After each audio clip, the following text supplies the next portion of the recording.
me say we ye bema o yiri nya wabusuani fatu tirim yeniye dono said ye tworo ne tie but fatu wutirim na wo ye onema mo ani na ho na so signal bia oba ne ho se niema wo ye onya wa dwane je wo krankwa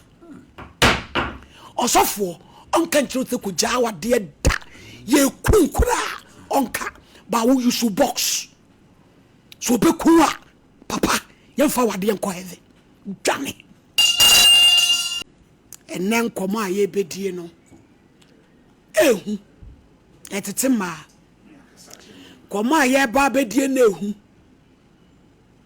enne de bia me ka kiro se wo ba be ma no wa start e bona wade ho mpae e ma ya ba ne no ye nti se yen ya bre so aye wo ye 70s e ba no afa na prema fo pa eni etirimodefo e be wiase e de ni besi bible say wade aye baako nanso se wo hwe mema mo boche kokua wakadua so because obema te se bieso odan a ye de ahoma so ne kon a ye kokuno e wo ba nsem bibia waje di oba fie no de esi ho bia obeden obedi se die ne wom gidie wanyama ne yire na saa na kesese ekono onyankopon wakan ya bom yenhwa asem tietietie bi wo Proverbs 21 verse 9 me no me de baburo be kyerɛkyerɛw na fe wate wo ho ase emebusem I don't know emebusem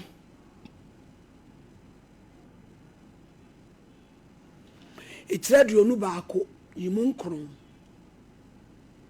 Proverbs 29 verse 9 or say Proverbs 21 verse 9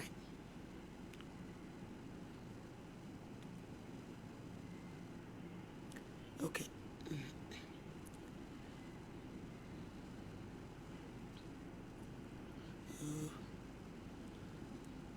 kesa bi je ya mo de baburu ba abi kura ne maje baburu ya to so Abraham paranko akenkai twa mai Proverbs 21 verse 9 ana nananum betu ase edan ya tifi kukuwa mutena yesene se woni oba bone betena edan mu edan ya tifi kukuwa mutena yesene se woni oba okay we entokwapefo betena dem ameme de ende oba bone ebetena edan mu ehu ya yentie video bia ne mfa nkasem that in church man or what Saturday.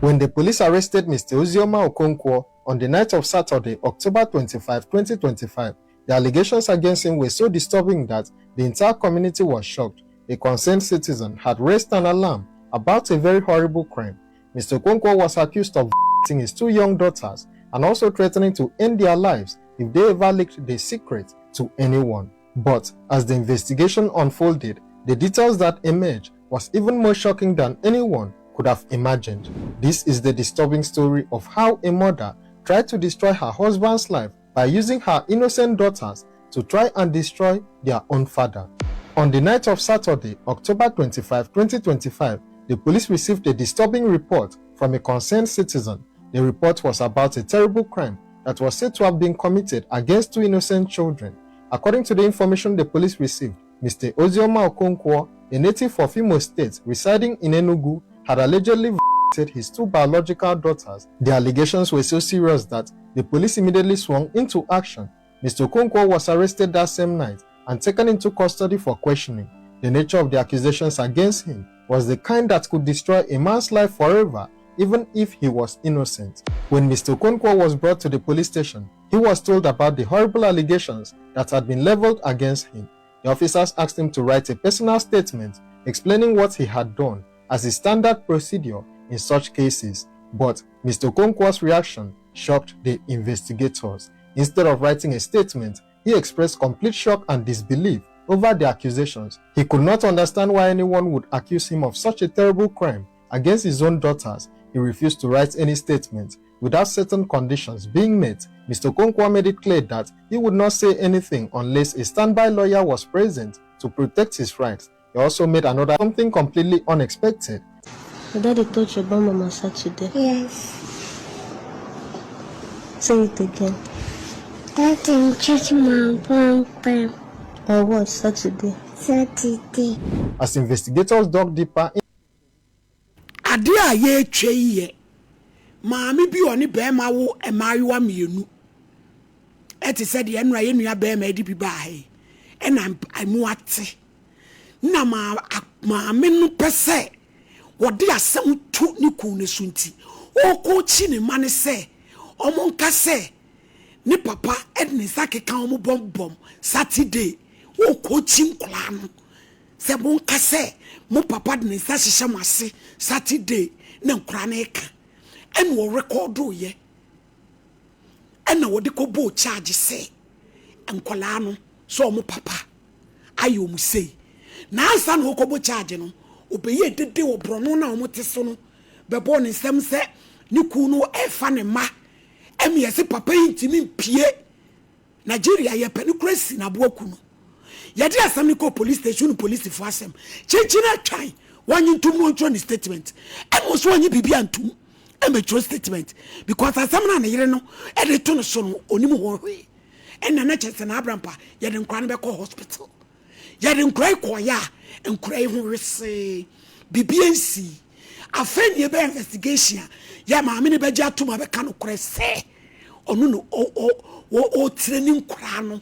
ene se ye jai be ma no ne yache maame no boni ben ena be ma ye se wa weyire efrem asem dia ntese e dia soa wo me edi wakokum akotum ye honam baako se de urade kan ye no se ye honam baako ibj obi betimi no wa ya damfo na mo ye baako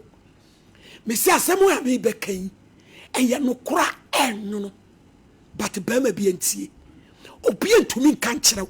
me na me ka kyerɛw obema bia fatu tirim say oyire onye family member. Your wife is not your family member. Oyire onye busuani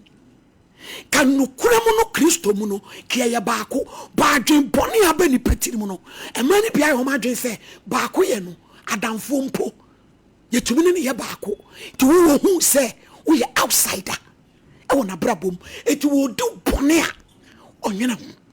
enye manyina e ma boni abawiase ene ma ba eye bad obema bi ehia lady bi ewo kumase ha na bema ne wabrochire last year MSIB je kwame no di wo komo me ka story na be eno ne abaiwa no a communicate ya e ma boy na ba Ghana abehu no oh ne girlfriend no na boy ne san ko back to abrochire sa okoye na abaiwa na nyisen wafa bema ne nete galamse ni bema ene nanyam bema de so te abrochire enye mema nyina so ne pesa video call ne ade no na bema na ba wo ba ye no na baba wa na wo premature ne ba ehyen kubetemu hospital wotumi ja ne ba no koshia boy no airport onimu hye any boy ni baba da hotel e wa hojo abranteni ni mu hwe we na boy na me so abranteni hu ge no e friend se hwe abai wa no wa wo ne bakra da hospital na boy no ti se wan hwe ya be ma na woni na wo no e betetewu abedi wu na boy ne sisa ne niema en wo se meba na ba bone sikani bre ama bone wow kum me say ya se nkola adwenya papa no a ono no ye be na to school fees wo betuatua to books aye niema no and from so ketewa bi a bema bɛyɛ no ye be condemn bema no ama na bra bo bebo ye nyina ne sesifom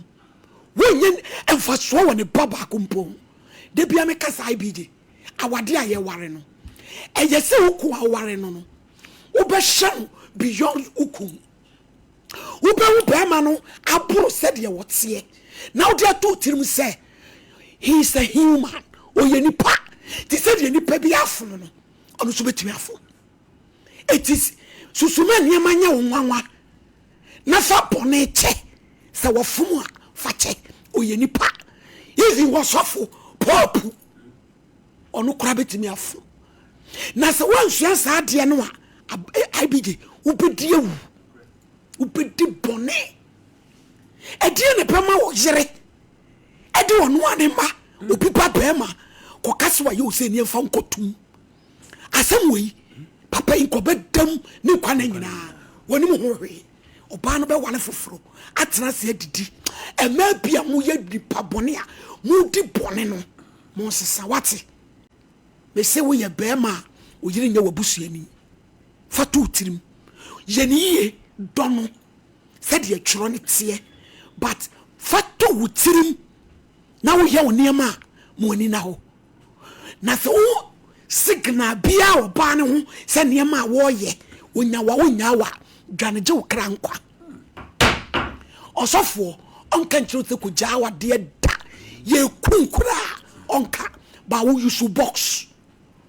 so be kuwa papa ye fa wade enko heaven dwane